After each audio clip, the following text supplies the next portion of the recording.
So, Congressman, whatever happened to the Republican Party? It's dissipated. But there's a little bit of life left to it. Ever since they've lost, they're born-again conservatives. They get together, they vote down, they don't vote down, but they vote against all the big spending bills now. So they've been unified and they've been reinvigorated. But to me, it's too little, too late. You know what I thought in these recent weeks when I've been hearing Republicans talk about the stimulus package, I thought to myself, well, the rest of the Republicans are starting to sound like Ron Paul. Do you ever get that feeling? Oh, on the floor I kid a little bit. I'll be getting the vote, and I do have a reputation for voting no now and then. So I'm getting my card, put it in, I vote no, and another Republican member comes in, he puts his card in, he votes no. I said, now, are you voting with me or am I voting with you now? And they said, well, they just sort of laugh because they don't want to talk about the embarrassment. Let's talk a little politics. Let's talk about the Republican Party. I would think the Republican Party right now is about where it was after Lyndon Johnson scored his big landslide over Barry Goldwater. People were saying it's all done, there won't be a Republican Party. Of course, we know what happened. 4 years later, Richard Nixon, a Republican, was elected. Will Republicans find another Richard Nixon? I wouldn't say Nixon in the sense it's probably not what you're looking for, but is there a leader going to emerge here?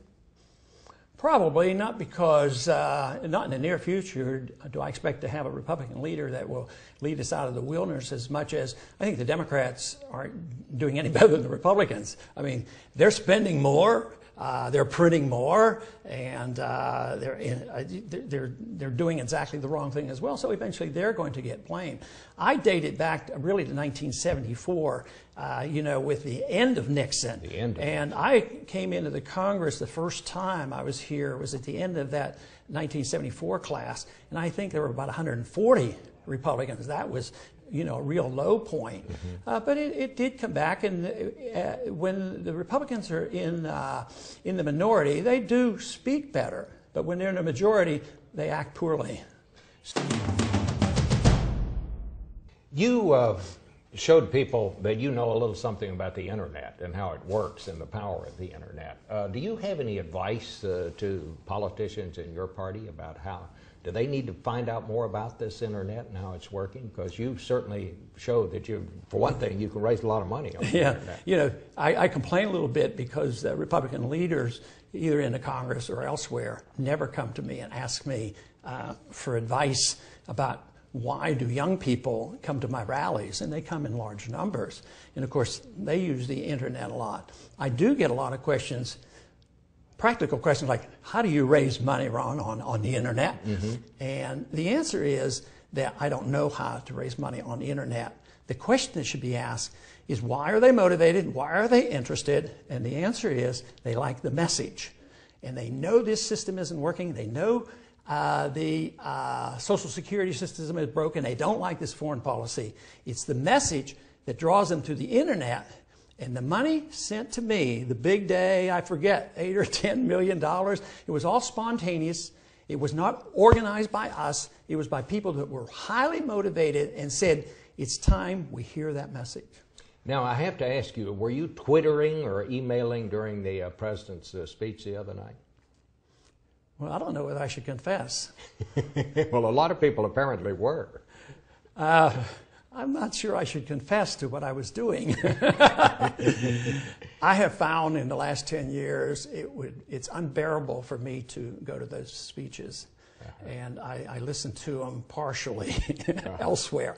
Oh, no, I don't attend because it is truly emotionally unbearing for me, and I couldn't do it for George Bush because I couldn't stand people yelling and cheering about what we were not doing, and I couldn't stand the foreign policy, and therefore I have to keep up in different ways than participating in an event like that. That event doesn't do me much good.